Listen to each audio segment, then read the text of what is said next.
to be part of this spiritual community, whether you're physically in the theater or watching us on Zoom or YouTube or later, whichever.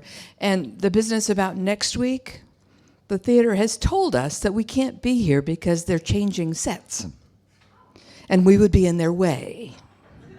And it is in our contract that a couple times a year they can tell us that we have to be elsewhere. So that's why we're not here next week. It's just a thing.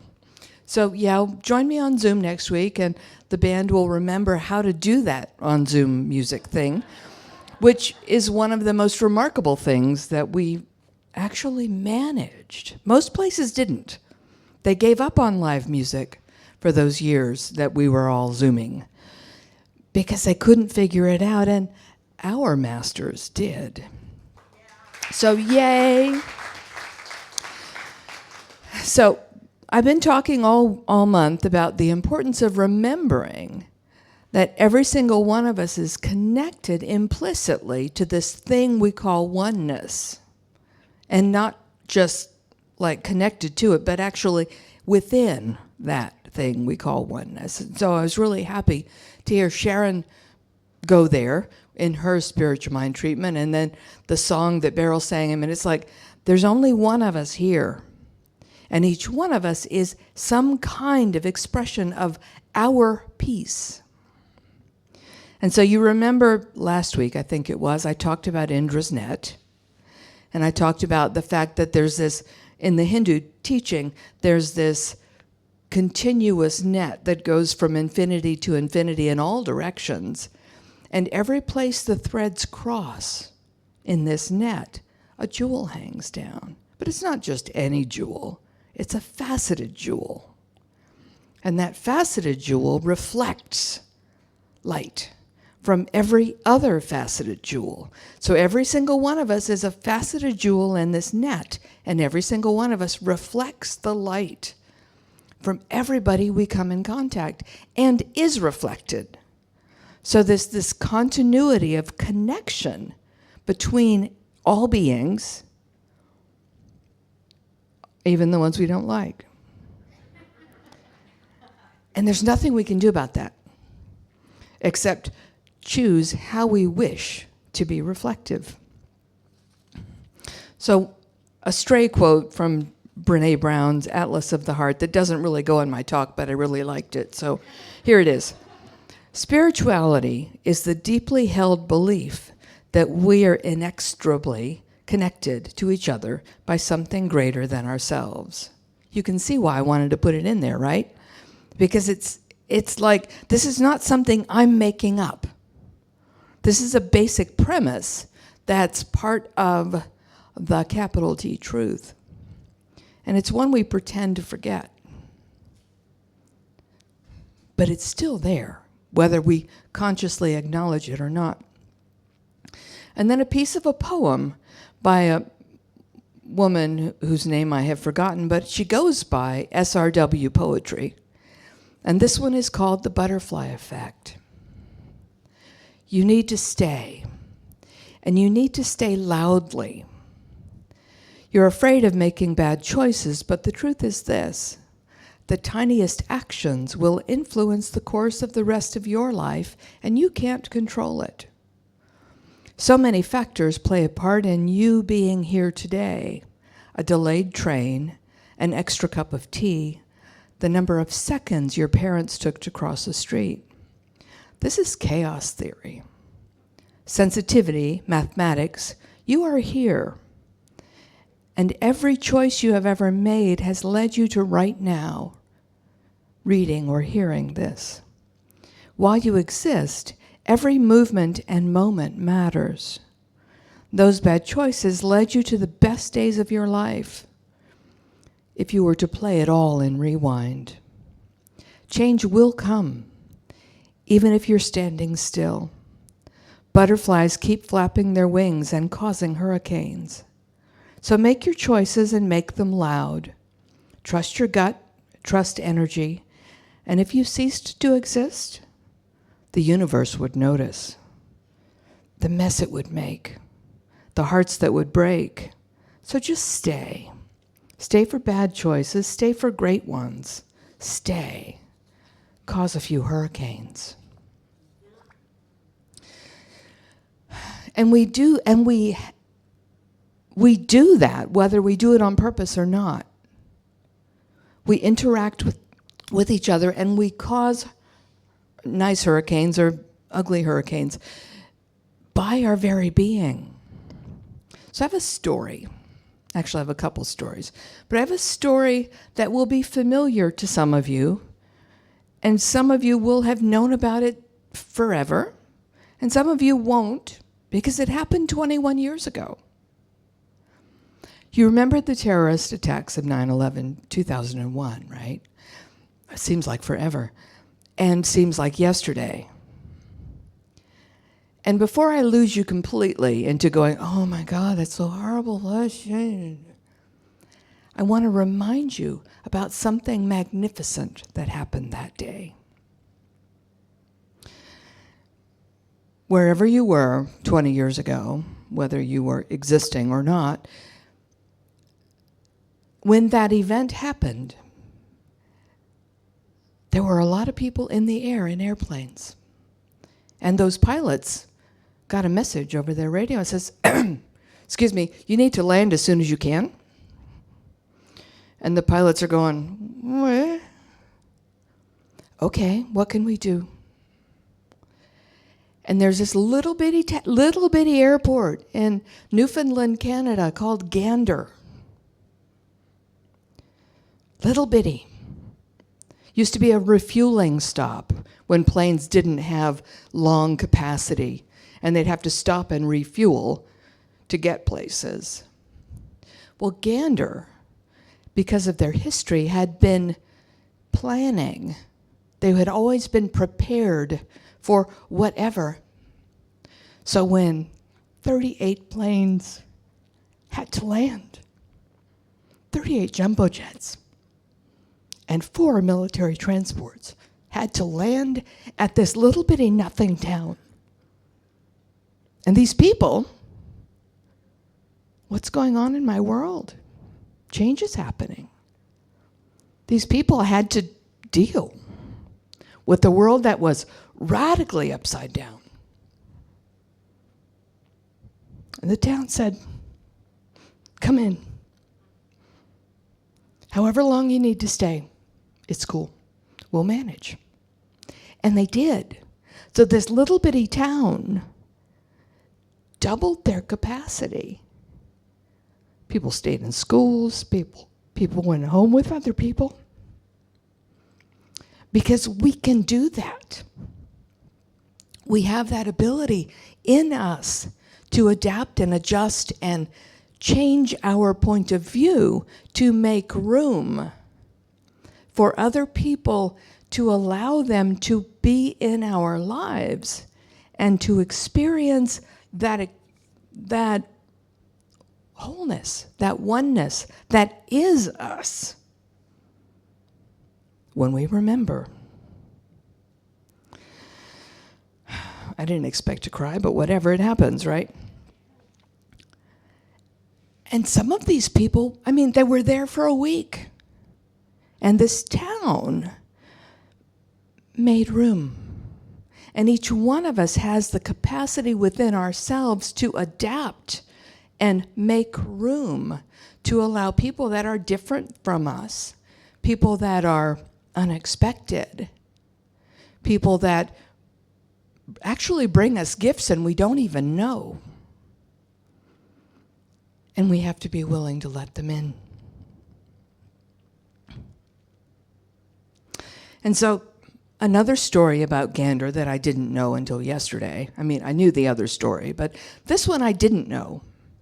And that is, back in the day when planes couldn't fly far, they went from place to place to place to get gas on their way across big bodies of water. Back in the day, planes would fly from Europe, and they'd stop in Iceland to get gas, and they'd stop in Gander to get gas. Well, planes from the Soviet bloc would stop there too, back when there was one. And Gander had a history of welcoming folks. So these Soviet planes would fly in, and everybody on the plane but the crew would defect. And it was not unusual for that to happen, because this was a place that was safe. This was a place that was welcoming. This was a place that made room for the other to be part of. And each one of us has that same choice perpetually. Who knew, right? And so if you think about that culture, and Newfoundland's not exactly a sort of place that I would necessarily choose to go, but hey, it's a free country, and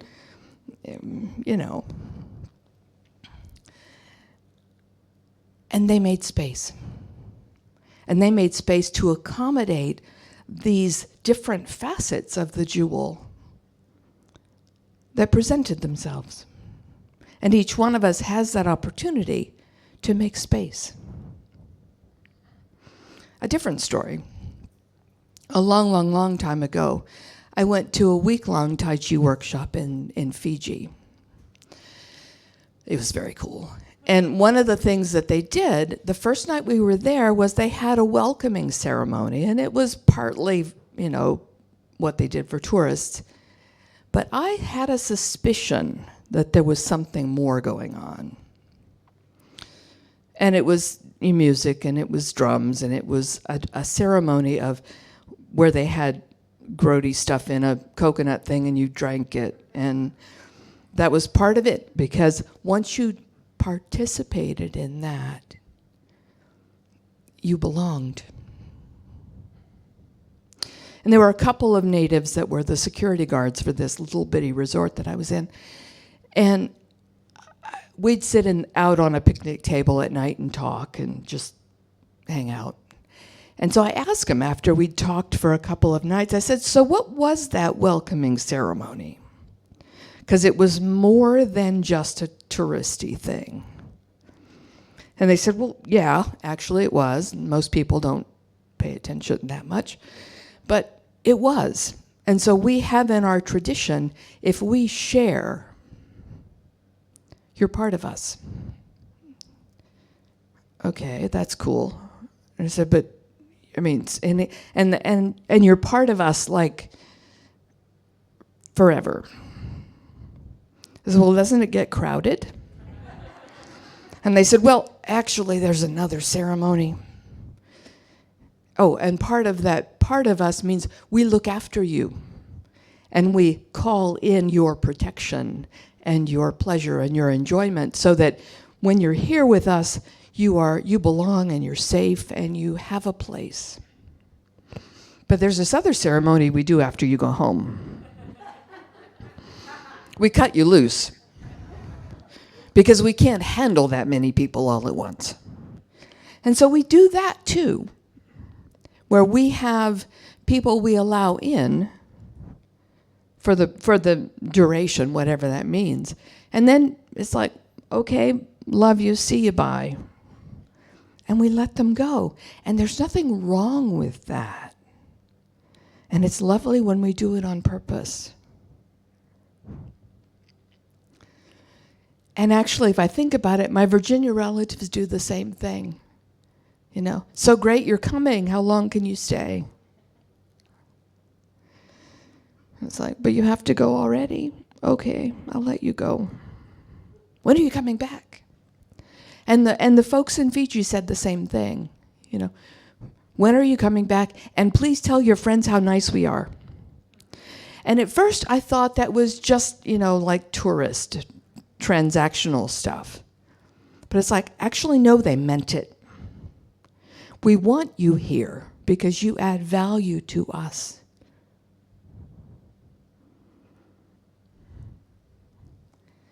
Every single one of us has value wherever we are.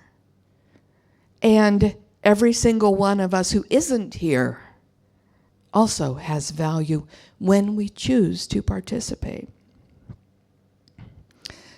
And remembering that, does that change your mental picture of who's in your circle? What's in your definition of wholeness, of unity, of oneness? So I have one other little thought before I go to the close, and that is Mark Manson published a book in 2019 whose title contains a word that I'm not supposed to say while we're recording, so I don't. But the subtitle is A Book About Hope. And in it, he wrote about stages of human development. And it has nothing to do with age. It has to do with how we recognize how we work our world. And children learn very quickly how to manipulate the adults, right? And adolescents learn what the rules are so they can figure out how to manipulate them to get what they want. And there are a lot of grown-up, quote unquote, grown-ups who are still adolescent in their minds. They're users of people. Their relationships are all transactional. If I do this for you, then you will do something for me. That's not unusual. In fact, we kind of depend on that some ways. When I pay the guy to come pull the weeds up in my house, I'm paying him money and he's pulling the weeds. But how do you think of your relationships? Are they transactional? Or do you have a higher order of engagement?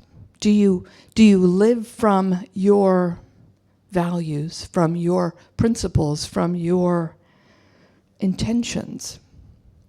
Or do you do something for A so that they will do something for you? Truthfully, all of us do some of all of the above, right? It's just a question of how much.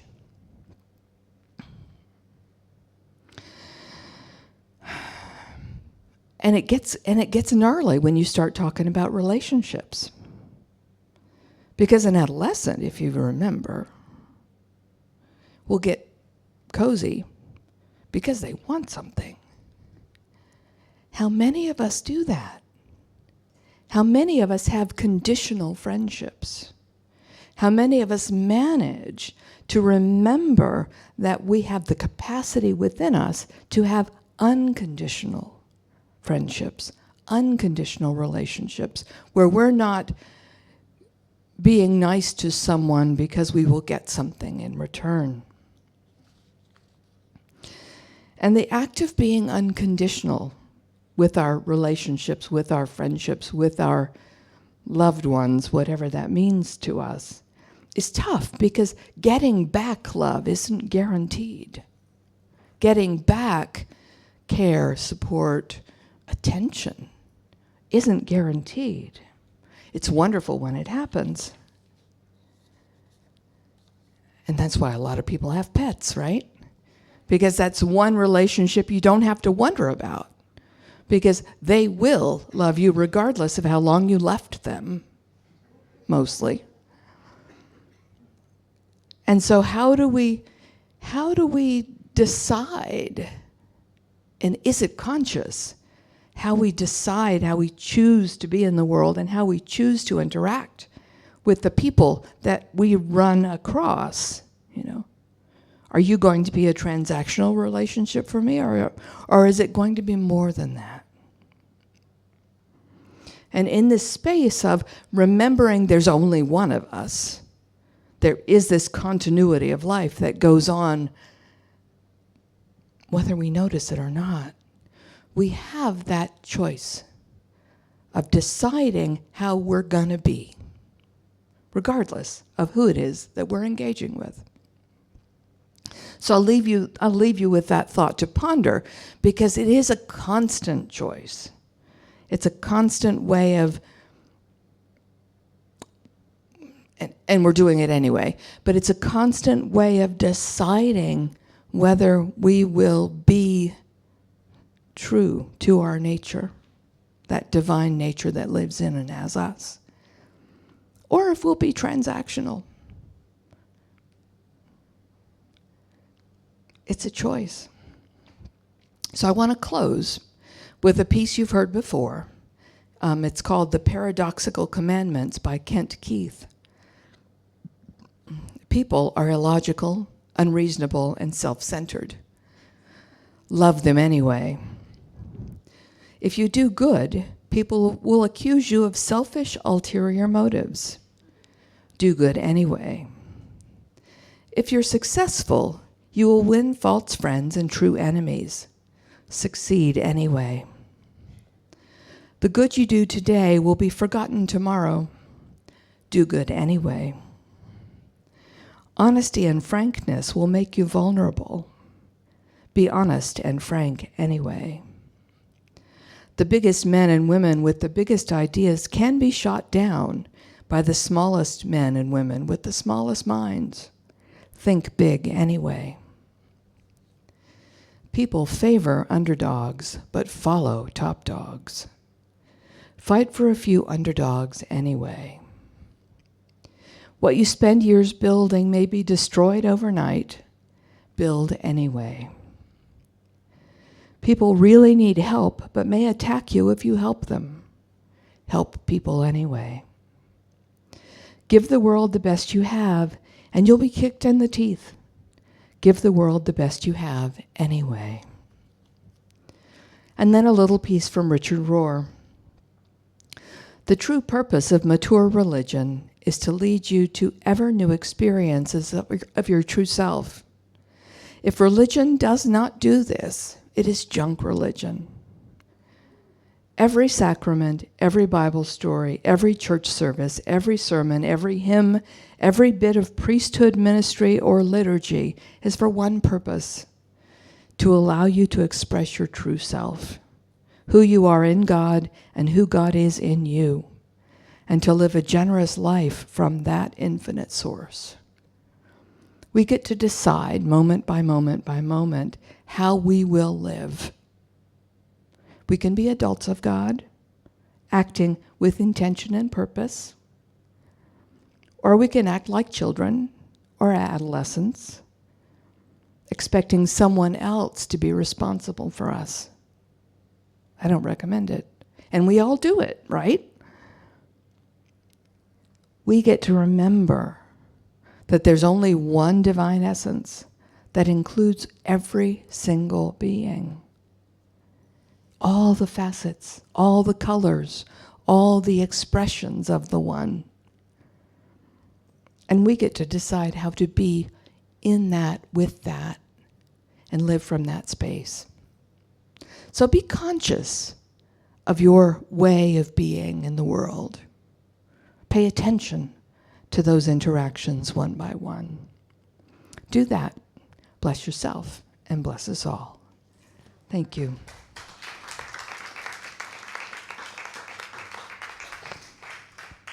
So now I'm going to speak the words of this affirmative prayer, and if I've said something useful for you, hold it in your mind while I speak the words. I celebrate this one life, this one opportunity to express that true self, that God as me. And I know that God as me also exists for all beings. Every single being, every single person, everything expresses their divinity in every moment. And even though I may not necessarily like their expression, it doesn't mean that that's not God in form as them. And so I get to remember that each one lives their divine self to the best of their ability in every moment. And I get to remember to adjust my perspective so that I see it that way. And I know that for each one, this is a continuous, constant practice. And even though I know we'll fail, or we won't live up to our own beliefs and expectations and perceptions, we're all still God in form all the time. So I bless that. I bless that awareness. I bless that truth. I bless that knowing that there is only one life and one heart and one power and one love and one joy and one peace and one harmony that lives as all the time. Knowing it's not a chore, knowing it happens automatically, and each one has the possibility of choosing again and again and again how they will be in the world now. I accept this great goodness, and I know it is fact, and I let it be, and so it is.